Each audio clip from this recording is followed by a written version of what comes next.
Sredni Vashtar by H. Manrosaki. Sredni Vashtar was published in Saki's book Chronicles of Clavis in 1911. It is featured in our collection of Halloween stories. Pearson Scott Forsman Polka Drawing, 2008. Conradin was 10 years old, and the doctor had pronounced his professional opinion that the boy would not live another 5 years.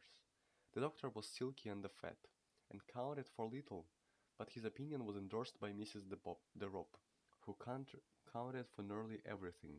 Mrs. de Ropp was Conradin's cousin and guardian, and in his eyes she represented those three-fifths of the world that are necessary and disagreeable and real. The other two-fifths, in perpetual antagonism to the foregoing, were summed up in himself and his imagination.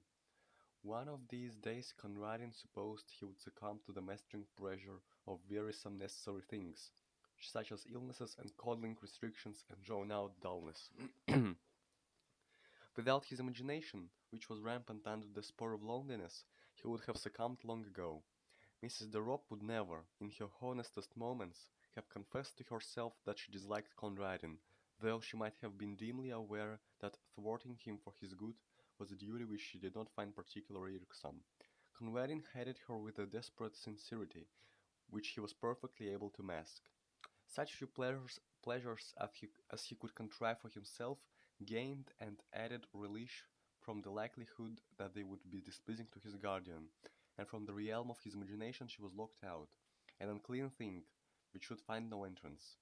In the dull, cheerless garden, overlooked by so many windows that were ready to open with a message not to do this or that, or a reminder that medicines were due, he found little attraction. The few fruit trees that it contained were set jealously apart from his plucking, as though they were rare specimens of their kind blooming in an arid waste. It would probably have been difficult to find a market gardener who would have offered the 10 shillings for their entire yearly produce. In a forgotten corner, however, almost hidden behind a dismal shrubbery, was a disused tool shed of respectable proportions, and within its walls Conradin found a haven, something that took on the varying aspects of a playroom and a cathedral. He had peopled it with a legion of familiar phantoms, evoked partly from fragments of history and partly from his own brain, but it also boasted two inmates of flesh and blood. In one corner lived a wrecked plumaged hooded hen, on which the boy lavished an affection that had scarcely another outlet. Further back, in the gloom stood a large hutch,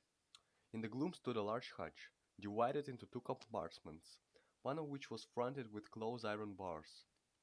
This was the abode of a large polecat ferret, which a friendly butcher boy had once smuggled, cage and all, into its present quarters, in exchange for a long-secreted hoard of small silver. Conradin was dreadfully afraid of the lithe, sharp-fanged beast, but it was his most treasured possession. Its very presence in the tool shed was a secret and fearful joy, to be kept scrupulously from the knowledge of the woman, as he privately dubbed his cousin. And one day, out of heaven knows what material, he spun the beast a wonderful name, and from that moment it grew into a god and a religion. The woman indulged in religion once a week at a church nearby, and took Conradin with her. But to him the church service was an alien rite in the house of Rimmon. Every Thursday, in the dim and musty silence of the tool shed, he worshipped with mystic and elaborate ceremonial before the wooden hutch where dwelt Sredni Vashtar, the great ferret. Red flowers in their season and scarlet berries in the winter time were offered at his shrine, for he was a god who laid some special stress on the fierce, impatient side of things, as opposed to the woman's religion, which, as far as Conradin could observe, went to great lengths in the contrary direction. And on great festivals, powdered nutmeg. What are these words even? I don't know what nutmeg means or Sredni Vashtar. What is that? Okay. Um, where was I?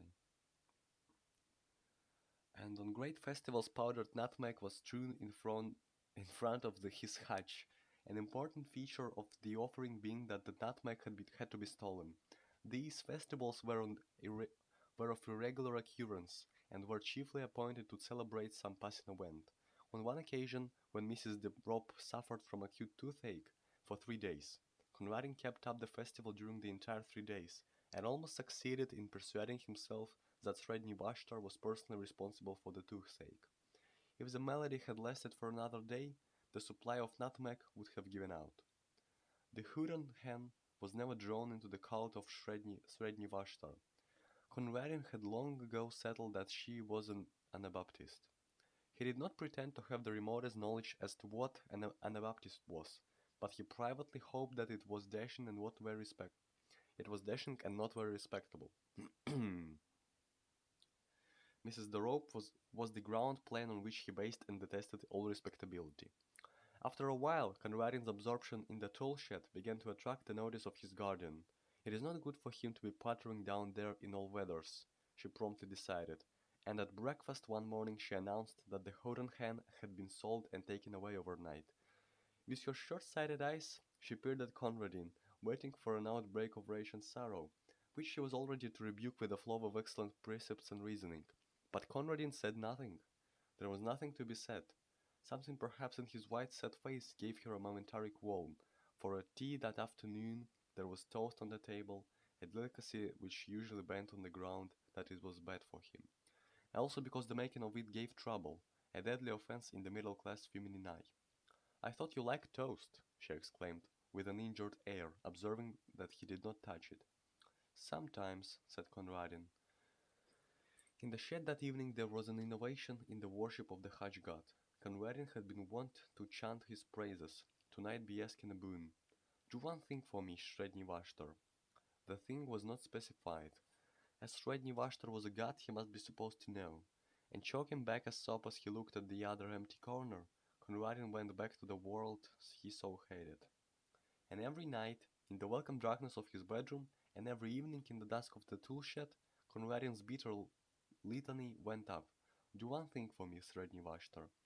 Mrs. Dorop noticed that the visits to the shed did not cease, and one day she made a further journey of inspection. What are you keeping in that locked hatch?" she asked. "I believe it's Guinea pigs. I'll have them all cleared away."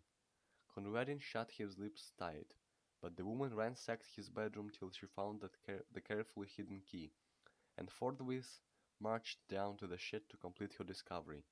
It was a cold afternoon, and Conradin had been bidden to keep to the house. From the furthest window of the dining room, the door of the shed could just be seen beyond the corner of the shrubbery, and there Conradin stationed himself. He saw the woman enter, and then be imagined her opening the door of the sacred hutch and peering down with her short-sighted eyes into the thick straw bed where his god lay hidden. Perhaps she would prod at the straw in her clumsy impatience, and Conradin fervently breathed his prayer for the last time.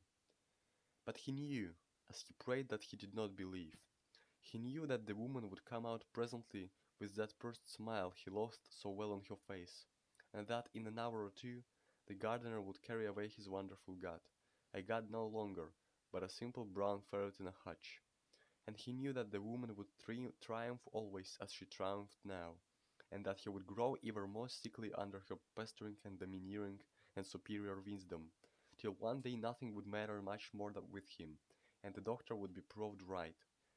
And in the sting and misery of his defeat, he began to chant loudly and defiantly the hymn of his threatened idol. Sredni Vashtar went forth, his thoughts were red thoughts and his teeth were white. His enemies called for peace, but he brought them death. Sredni Vashtar the beautiful. And then of a sudden he stopped his chanting and drew close to the window pane. The door of the shed still stood ajar as it had been left, and the minutes were slipping by. There were long minutes, but they slipped nevertheless. But they slipped by nevertheless. He watched the starlings running and flying in little parties across the lawn. He counted them over and over again, with one eye always on that swinging door. A sour-faced maid came in to lay the table for tea, and still Conradin stood and waited and watched. Hope had crept by inches into his heart, and now a look of triumph began to blaze in his eyes, that had only known the wistful patience of defeat. Under his breath, with a furtive exultation, he he began once again the pen of victory and devastation, and presently his eyes were rewarded. Out through the doorway came a long, low yellow and brown beast, with eyes ablink at the waning daylight, and dark wet stains around the fur of jaws and throat. Conradin dropped on his knees. The great polecat ferret made its way down to a small brook at the foot of the garden, drank for a moment, then crossed the little plank bridge and was lost to sight in the bushes. Such was the pacing of Sredni Vashtar. "Tea is ready," said the sour-faced maid. "Where is the mistress?" "She went down to the shed some time ago," said Conradin, and while the maid went to summon her mistress to tea, Conradin fished a toasting fork out of the sideboard drawer and proceeded to toast himself a piece of bread. And during the toasting of it and the buttering of it, with much butter and the slow enjoyment of eating it, Conradin listened to the noises and silences which fell in quick spasms beyond the dining room door. The loud foolish screaming of the maid, the answering chorus of wandering ejaculations from the kitchen region, the scattering footsteps and hurried embassies for outside help, and then, after a lull, the scared sobbings and the shuffling tread of those who bore a heavy burden into the house. "Whoever will break it to the poor child?" "I couldn't for the life of me," exclaimed a shrill voice, and while they debated the matter among themselves, Conradin made himself another piece of toast.